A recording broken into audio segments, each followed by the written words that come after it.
Here we go, right back where we started. Fucking Groundhog Day. Well, that's different. The phone's ringing this time. At least she didn't say his canned line of dialogue. Where's it coming from?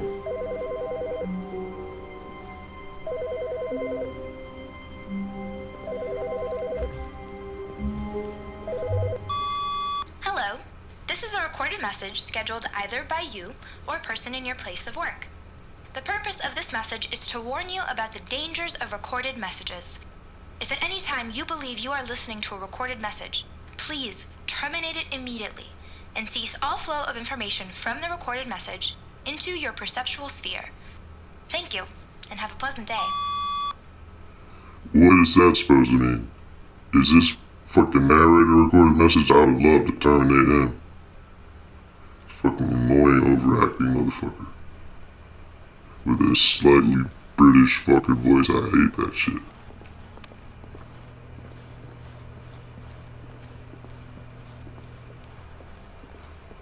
I guess we'll go back through the right door. When Stanley came to a set of 2 open doors, he entered the door on his left.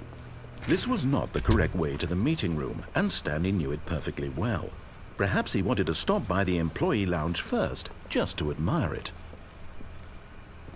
Wow, yes, this room. What a beautiful room. What a gorgeous, gorgeous room. Thank goodness Stanley had taken this detour on his way to the meeting room. Life without having experienced this room was now too horrible even to consider. But eager to get back to business, Stanley took the first open door on his left. Fuck the first open door on my left. Stanley was so bad at following directions, it's incredible he wasn't fired years ago. Look, Stanley, I think perhaps we've gotten off on the wrong foot here. I'm not your enemy, really, I'm not. I realize that investing your trust in someone else can be difficult, but the fact is that the story has been about nothing but you all this time. There's someone you've been neglecting, Stanley. Someone you've forgotten about. Please, stop trying to make every decision by yourself. Now, I'm not asking for me, I'm asking for her. This is it, Stanley. Your chance to redeem yourself, to put your work aside, to let her back into your life. She's been waiting.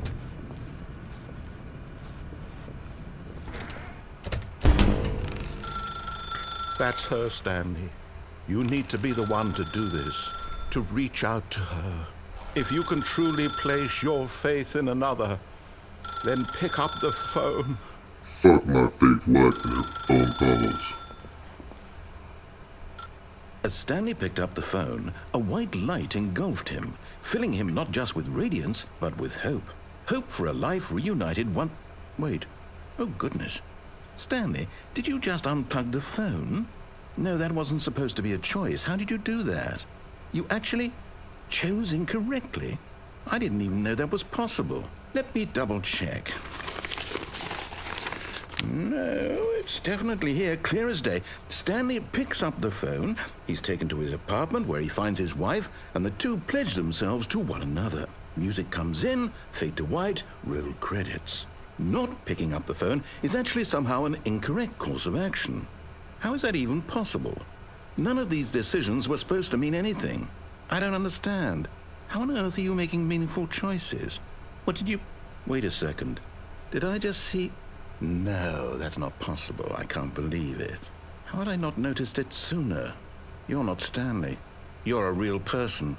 I can't believe I was so mistaken. This is why you've been able to make correct and incorrect choices. And to think I've been letting you run around in this game for so long. If you'd made any more wrong choices, you might have negated it entirely. It's as though you completely ignored even the most basic safety protocol for real-world decision-making. Or did you not grasp the severity of the situation? Well, I won't have that kind of risk on my watch. I'm going to stop the game for a moment so we can educate you properly on safe decision-making in the real world. Please observe this helpful instructional video. Choice. It's the best part of being a real person. but if used incorrectly can also be the most dangerous. For example, in this scenario, a hypothetical real person named Stephen has a choice.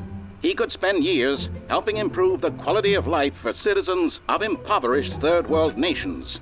Or he could systematically set fire to every orphan living in a 30-kilometer radius of his house. Which choice would you make?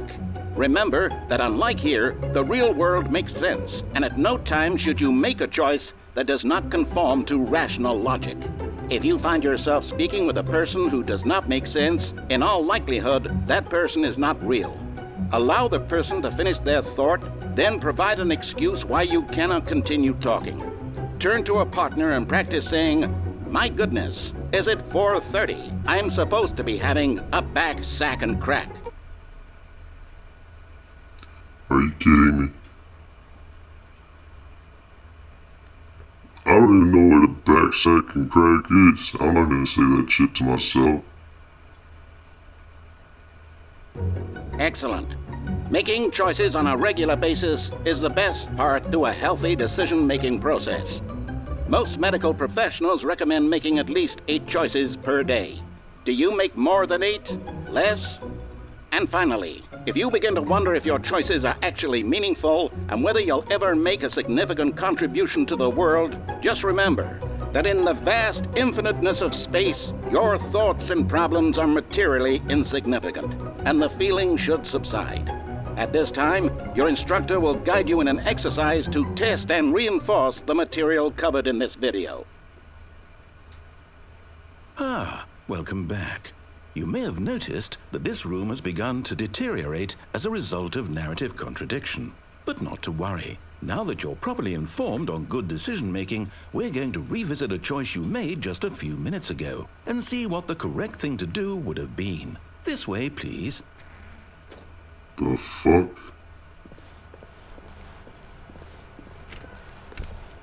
So it's just that room, it's not the whole game? That's good.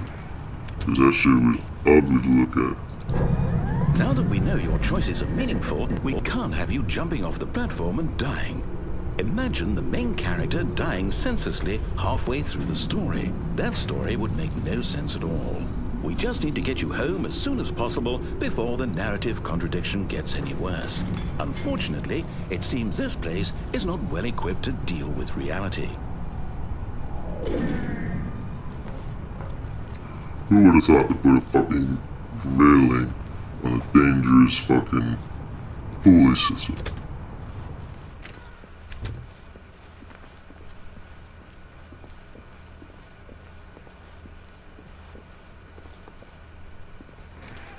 Almost there. You'll take the door on the left, back to the correct ending, the story will have resolution once again, and you'll be home free in the real world.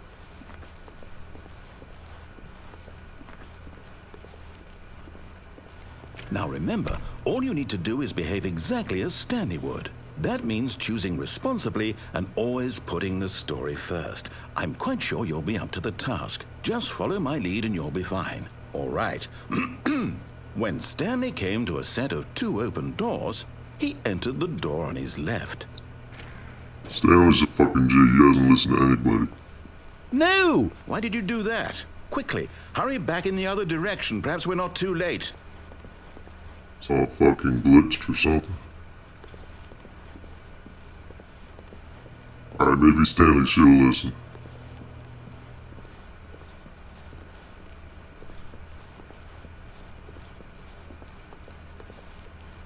Oh, it's ruined. I can't believe, after everything we talked about, that my story, you've destroyed my work. Why? For what?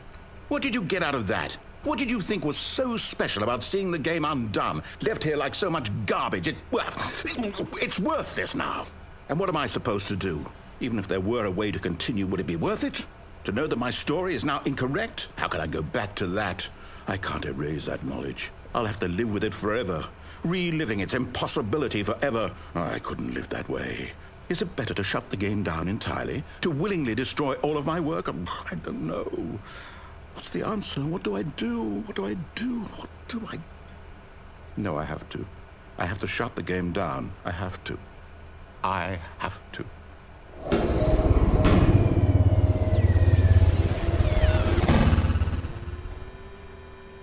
The fuck is happening?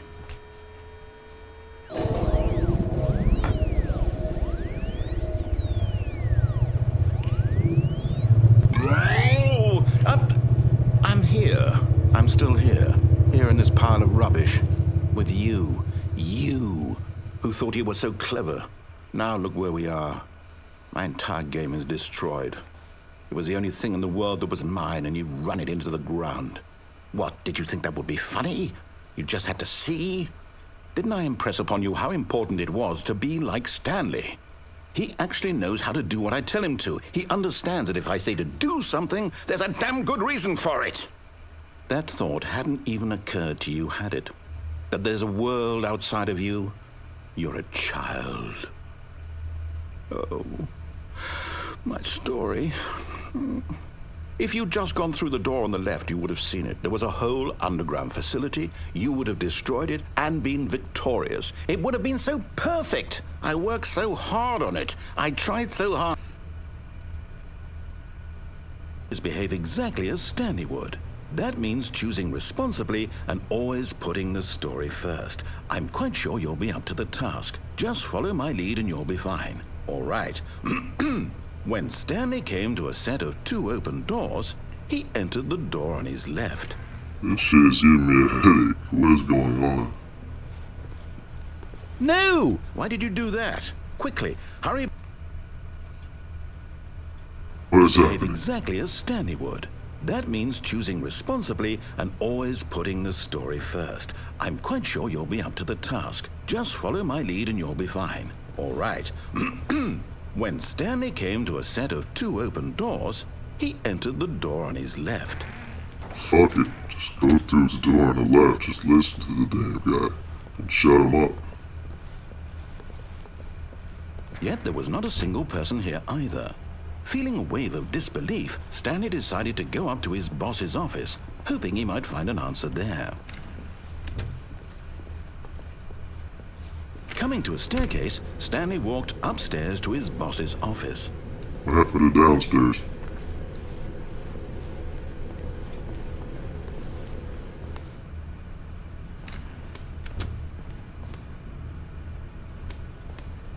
That's not what his boss's office looks like.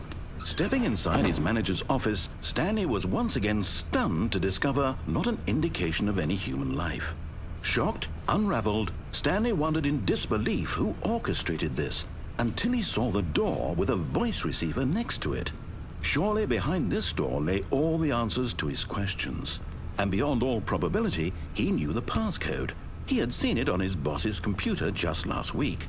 Night Shark 115. Was this the code to open the door?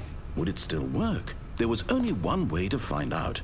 Stanley had been trained never to speak up, but now he would draw from within himself the courage to face the unknown. He drew a sharp breath and then spoke the code. Am I supposed to say it? Night Shark 117. Night Shark. Night Shark. Stanley spoke the code.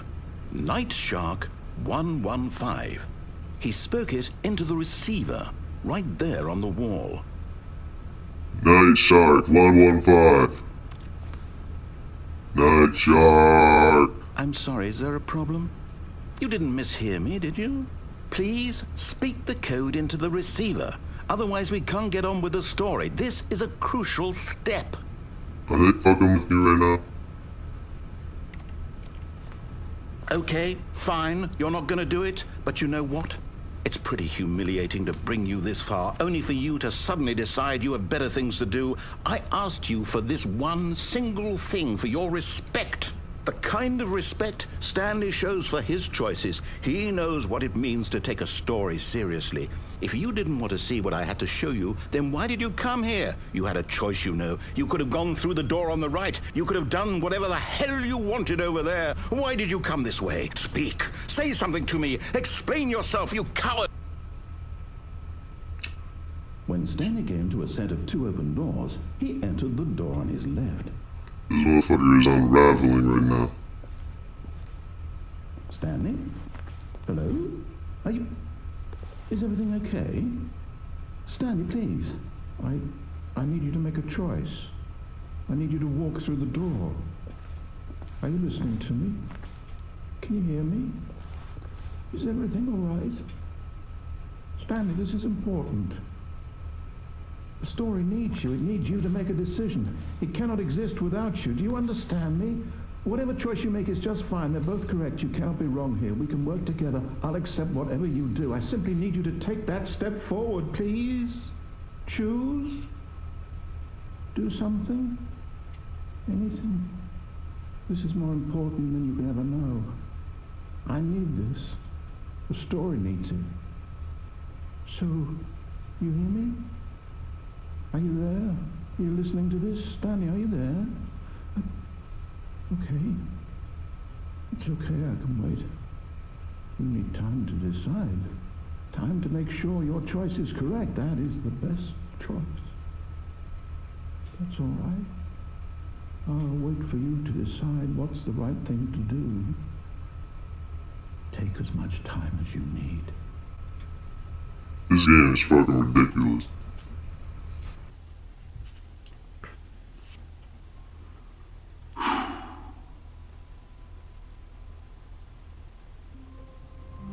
Let's do it again for the fucking 10th time. Actually, you know what? We're going online, we're gonna see if I could actually speak to that recorder. If I was wearing some sort of headset or something like that.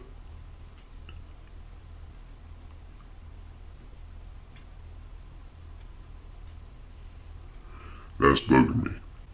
Teacher's making me talk to the wall like a fool. Good thing I didn't have any friends over or nothing like that. I'll edit some of this out of the video, but I need to know.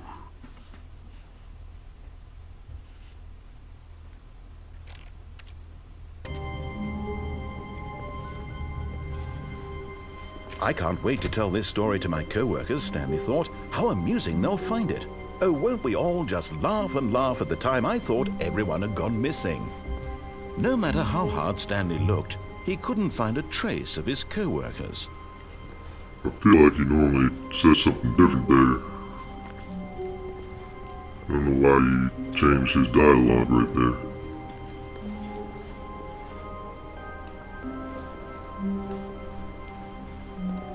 When Stanley came to a set of 2 open doors, this was not the correct way to the meeting room, and Stanley knew it perfectly well. Perhaps he wanted to stop by the employee lounge first, just to admire it. The lounge was sublime, a work of art. What was it about this room that called so deeply and so personally to... But eager to get back to business, Stanley took the first open door on his left. I like how I'm done giving a fuck about what he says. Stanley was so bad at following directions, it's incredible he wasn't fired years ago. I can still make that choice. Look, Stanley, I think perhaps we've gotten off on the wrong foot here. But in his eagerness to prove that he is in control of the story and no one gets to tell him what to do, Stanley leapt from the platform and plunged to his death. Good job, Stanley. Everyone thinks you are very powerful. Alright, I had to try that, but let's get serious now.